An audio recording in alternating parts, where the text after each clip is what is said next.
How does it feel over a year now since you left the corporate world? In many ways, it's far more empowering to be doing something that's yours, that you've created, and ultimately that aligns with your purpose.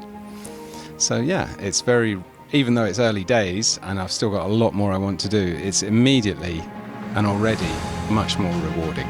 It's also very special because what you do is not just a new thing, it's something to help men. Do you think men need help? So the short answer is yes. Men, generally, we do need help. And then when I say, so you're interested in coming along and joining us and being part of Global Man? And the response is often, I don't need it, men need it, but I'm good. Global Man will help them be more successful. And that's more successful in business, but also more successful in their relationships, in particular, more successful in how they work with women.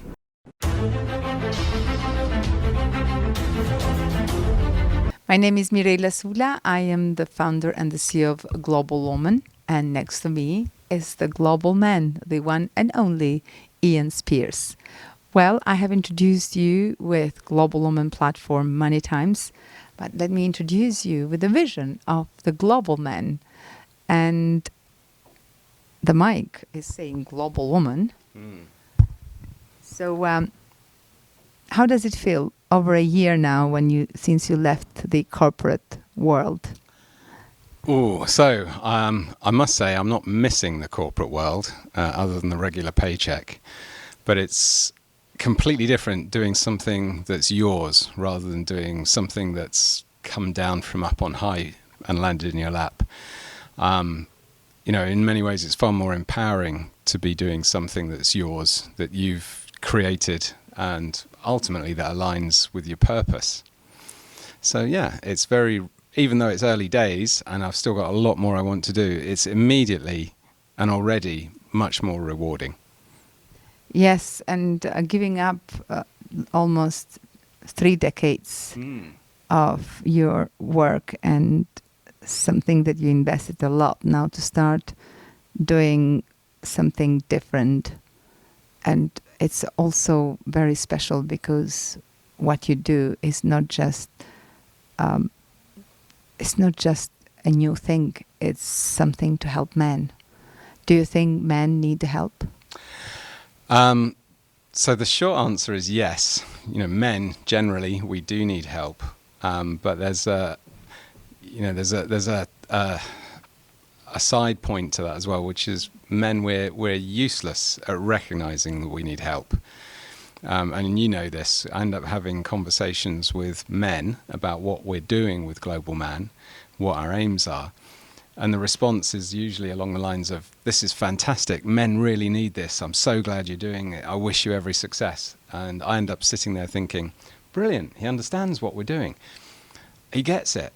And then when I say, so you're interested in coming along and joining us and being part of Global Man? And the response is often, I don't need it, men need it, but I'm good. And I'm looking at this person and I've heard them speaking and thinking, actually, a lot of the things you've said, a lot of the points you've made, I can see how we would provide you with a huge amount of benefit. Why men need the Global Man platform? So ultimately, Global Man will help them be more successful. And that's more successful in business, but also more successful in their relationships, in particular, more successful in how they work with women and maximize the benefits that we should all be getting from diversity. So that won't just benefit them, but benefit the women they're working with too. And also they can then carry that into their relationships outside business with women, including the relationships with their partners. So that's what we help them do, bring them more success financially and with women. But that's what the impact will be. What we are doing is helping them to find more balance in their lives. So not just getting consumed by business, which is a trait that's often common in men. We'll put business first. And the thing about business is it will quite happily consume all the energy you've got and still be willing to take more.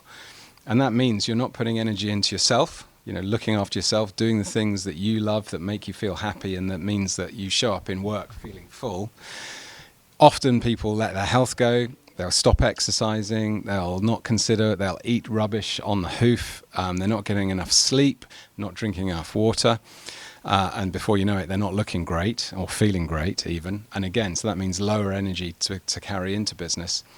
And they're not putting energy into their relationships, plural. Not just their relationship with their partner, but their relationship with their children, with their wider family, losing touch with friends, not nurturing relationships with clients and colleagues. And again, that means life becomes a struggle. And my premise is that if you find that balance, if you actually start putting energy into looking after yourself, after looking after your health, looking after your relationships, as well as putting energy into wealth creation and accumulation, energy into your business, then actually you will show up as a better version of yourself in all areas of your life, and business will become less of a struggle. So we want men to find that balance, and part of the way we do that is getting them to turn around the way they look at their lives and put themselves first, their health and their relationships before their business, and carry that in. The second thing we do, and we do this with Global Woman, is looking at understanding the dynamic between masculinity and femininity. You know, most men are more masculine in their character than feminine. Most women are more feminine in their character than men, although that doesn't have to be the case. And the thing is, with diversity, there is research that goes back now to, the late noughties, to the 2008s, 2009s, that demonstrate that diverse businesses, diverse enterprises are more profitable, that financially outperform those that are not. And it's not by small amounts either. It's quite stark, the difference between the two. And in order to maximize those benefits, you need to let people show up as their natural selves. So if you're setting a culture in your business which is predominantly masculine, you force everyone in that business to step into that culture. And so if you have women that you're working with and you're saying, don't give me that feminine energy, but leave that at the door and step into a masculine frame, you're not getting the benefits you could and should get from diversity. So by helping men to understand that, helping them understand that, life has been shaped by, men creating businesses when only men worked within them. And despite the progress in the last 80 years of baby boomers, women finding their seat in the workplace and so on, men have, continued to show up with the patterns of the past playing through them.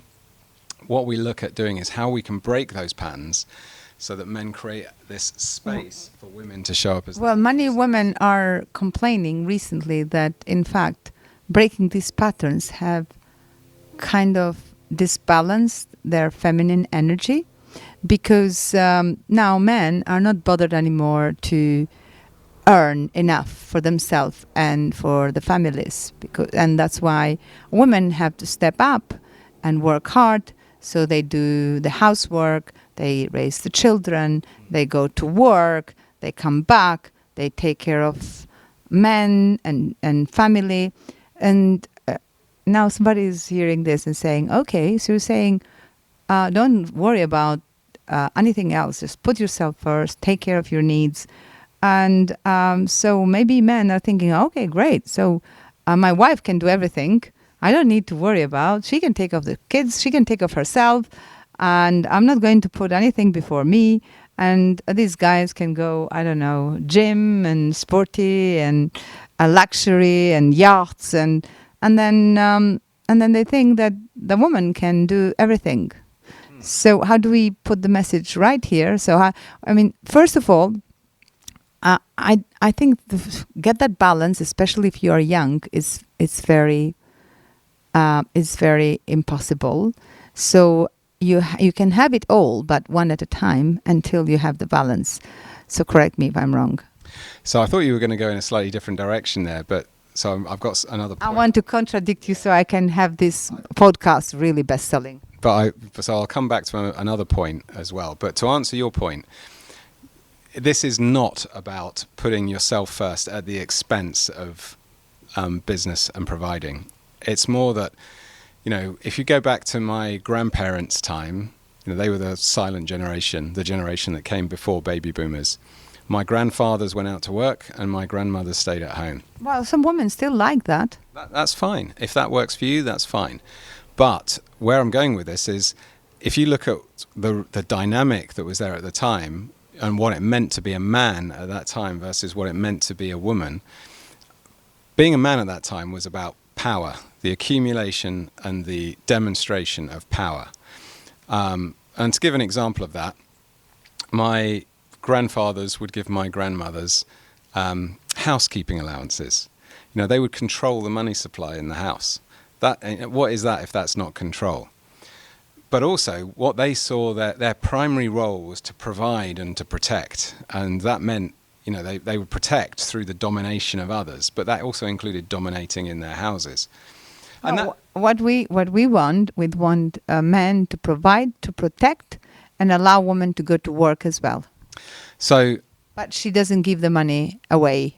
So you know, they saw their role as providing and protecting, and unfortunately, those patterns still echo through men today, where they see their primary role as providing. And there's nothing wrong with providing, both men and women. So we're not saying men don't provide. Absolutely not. You know. Okay, so we make it clear. Yeah. You remember we had a lady running out crying. So, oh, you're telling us that men should not provide. I'm in the wrong place. I'm looking for a man who should provide everything for me. Yeah. So we're saying absolutely. You know, there's nothing wrong with providing. But it should not be the thing. If you allow that to become the tenet that defines you, you will end up spending all your energy on providing, which ultimately means you're going to be putting all your energy into that business, whether it's be as part of an. And there will be nothing left for the partner. Yeah, there'll be nothing left. Well, how about we talk about superpowers, super Spider-Mans who can provide and take care of the family and the kids and the woman and the ecosystem and the world. Do these men exist? Well, I was going to say, why is that a Superman? Oh, so he's a real man then? Yeah? Well, no, it's more that. Do these men exist? So you tell me, have you met any? Well, right now I have met someone, but you know where I see the benefits in our relationship? We don't have distractions. So our kids are grown up, and our adventures are more meaningful and have a sense of purpose, and we kind of complement each other and support each other, and we both feel equal. So for me, I have found what I want, because also another question I wanted to ask is, like, women are really scared to show in their power, to show up in their power, because they feel that men don't want empowered women. Right. And that's why they feel like, if I become very empowered, then I'm going to disempower my men, so I better stay into my corner. Okay, so interestingly on that one, that is a legitimate concern, and you and I know that we have met women who are incredibly successful, and that success has caused problems in their relationships where, you know, the men do feel emasculated. The problem I have with that is that is saying more about the men in that relationship than the women. And it comes back to, again, I'm sorry to sound like I'm a cracked record and repeating myself, it comes back to those men needing to see themselves as the provider in that relationship. And that idea of being the provider has defined them. So now they're in a relationship, you know, they may be working, they may not, but their partner is generating significantly more income for them. And suddenly that means that they are uncomfortable in that relationship. They're uncomfortable with that partner. And you may remember us talking to a lady who was describing that, and she loves her partner so much that she was in tears when she was describing it to us. That's why I wanted to bring this, because there are so many couples out there, they don't know how to bring that balance, but also what is the perfect relationship looks like. What does the perfect relationship look like? Well, can we go back to that point, because I want to labour it. There is absolutely nothing wrong with what those women are doing, going out and working and being successful. They should not be having to rein in their success in order to save their relationship. But it is symptomatic of men and that pattern of the past and the need to be the provider in the relationship where I'll state it, where the partner, the woman in the relationship there is not the provider. Yes, they can go out and work and it's a little hobby for them and a distraction. But that shouldn't be the case. You know, they should be celebrating their partner's success. Absolutely, they should continue to do what they're working on. They should enjoy their work. But if their partner is more successful in generating more income, that should not impact them the way it does. That should not make them feel like they're less of a man. And ultimately, it comes down to their identity. Their identity is in being that provider. It's in their work. And they've lost sight of who they are, their values, and they've lost sight of the importance of their relationship and are putting that beneath, you know, what they do in order to generate business. So sorry to labour that point. Well, we're going to allow comments below here because for me, I don't know how it would feel if, for example, if you're less successful than me, if you're less wealthy than me, or if you're less, I don't know, engaging than me into sense of world. I'm not sure how would that feel. So I want to let people know. I like the idea that my partner has ambition and has a wealthy mindset, has all kind of assets and intelligence and good manners. And so that's why I'm saying, do these men exist? For me, it has been like a miracle. And it's just the beginning of our journey.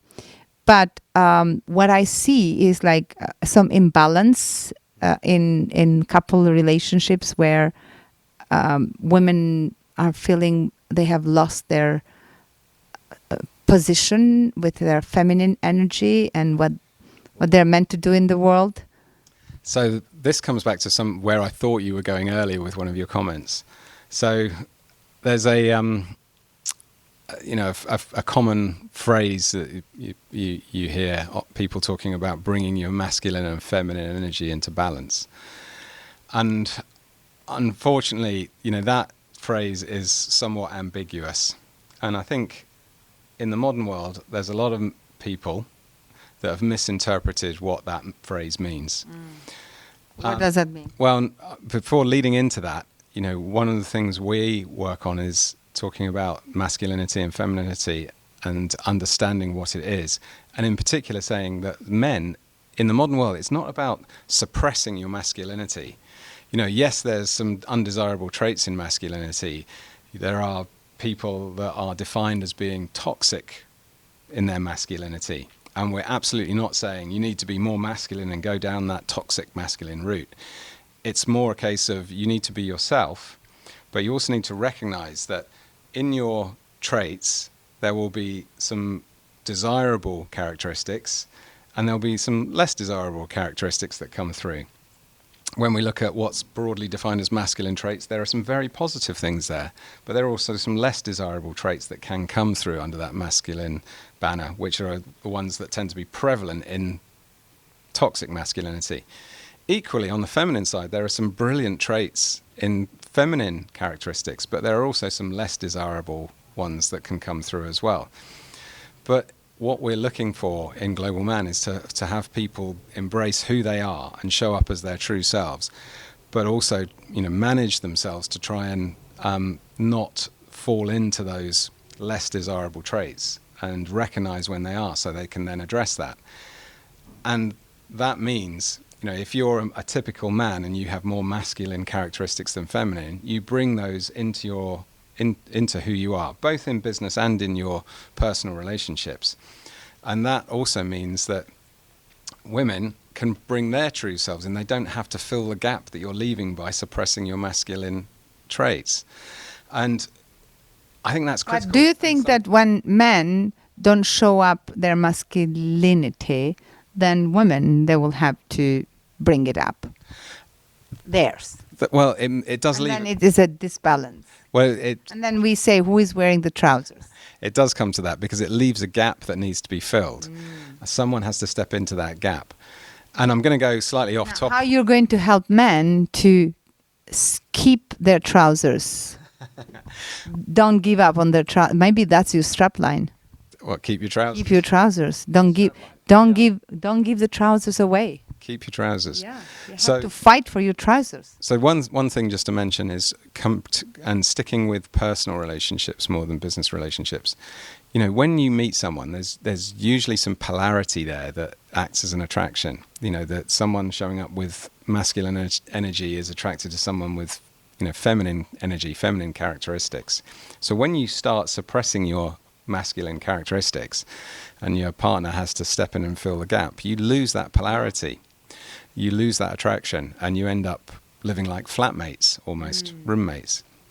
So to answer your question and how we look at that in Global Man, and the point is we do focus on this in Global Man. It's something, and having Global Woman alongside us gives us a foil to show this off. But it's very much needed within Global Man, is we dive into what is masculinity, what is femininity, understanding the difference. We do work to help men understand where they are on that scale. No one is 100% masculine in their characteristics. No one is 100% feminine in their characteristics.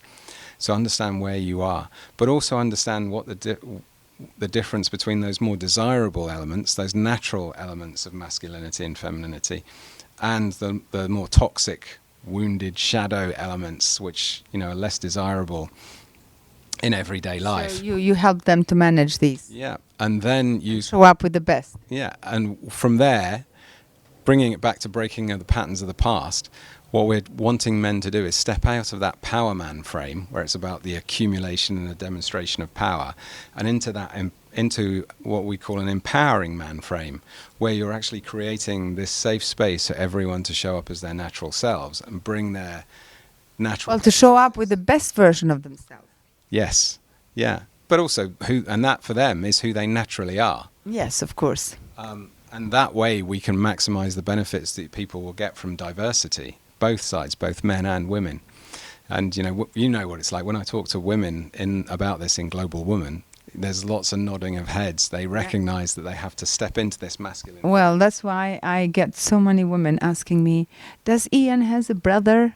No, he's the only man. Sister. And then, does Ian has a friend? Yes, he has lots of friends. Now, are your friends at this power of healthy masculinity? Some of them are, yes. Okay, so we have some potential here, yes? I think so. So there are two things. All right. So the two things here.